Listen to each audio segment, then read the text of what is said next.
Some young people amaze us with a wisdom that seems beyond their years. How should we respond to precocious wisdom? Ecclesiastes affirms that there is a time to speak and a time to be quiet, and Luke records that the teachers in the temple were awed by the wisdom of 12-year-old Jesus, but Mary and Joseph were confused and exasperated. Beginning with the birth announcement of John the Baptist and Jesus, Luke provides multiple indicators of Jesus' divine nature while revealing his true humanity. When Mary and Joseph went to present Jesus in the temple, the elderly Simeon was led there by the Spirit. He saw Jesus, took him up in his arms, blessed God, and prophesied. At the same time, Anna, a widowed prophetess who served in the temple, entered, and she too thanked God for the redemption in Jerusalem. Mary and Joseph could not begin to fathom the magnitude of what it could mean to raise the boy Messiah. But chapter 2, verse 19 says that Mary pondered these things she witnessed in her heart. And that brings us to our key verse for today, which reads, "There the child grew up healthy and strong. He was filled with wisdom, and God's favor was on him." Luke chapter 2, verse 40.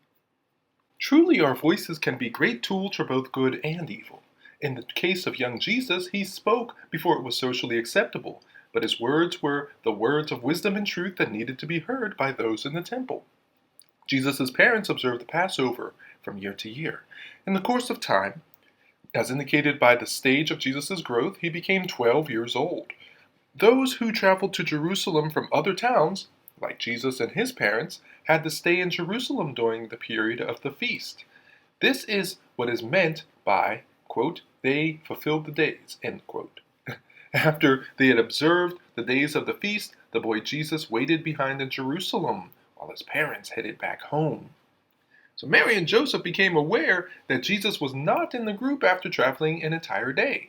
The Greek word for company denotes companions on a journey or a company of travelers. When they discovered that he was not in their group, they started searching for him among their relatives.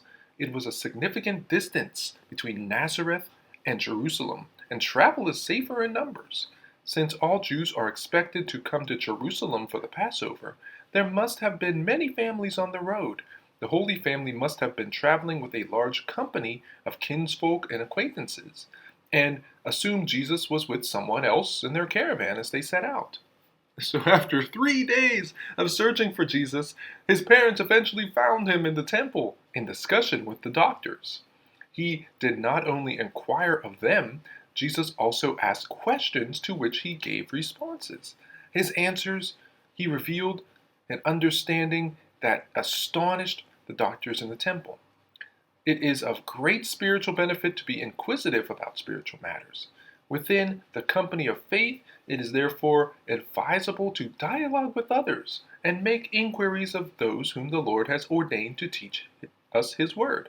This might require us to voice our convictions about certain issues of the faith and to accept correction when we are wrong. In this way, we will grow in faith and wisdom. The Greek word translated amazed describes how the doctors and Jesus' parents felt upon discovering him in the temple. Anxiety made Jesus' mother upset about his actions. In an outburst of emotions, typical of mothers, she inquired why he had done this to them.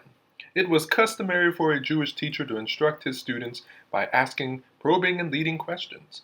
Jesus seems to already use this technique when he replies to his mother with a question that offers an explanation, a question that justifies his presence in the temple and explains his absence from the caravan of travelers. "Don't you know?" Or, "Aren't you aware?"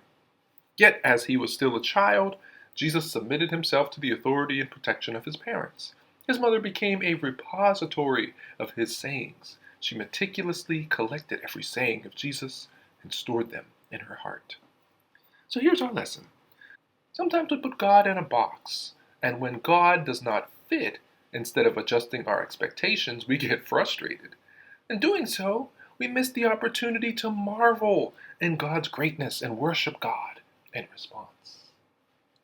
Thank you so much for listening and subscribing to iLights.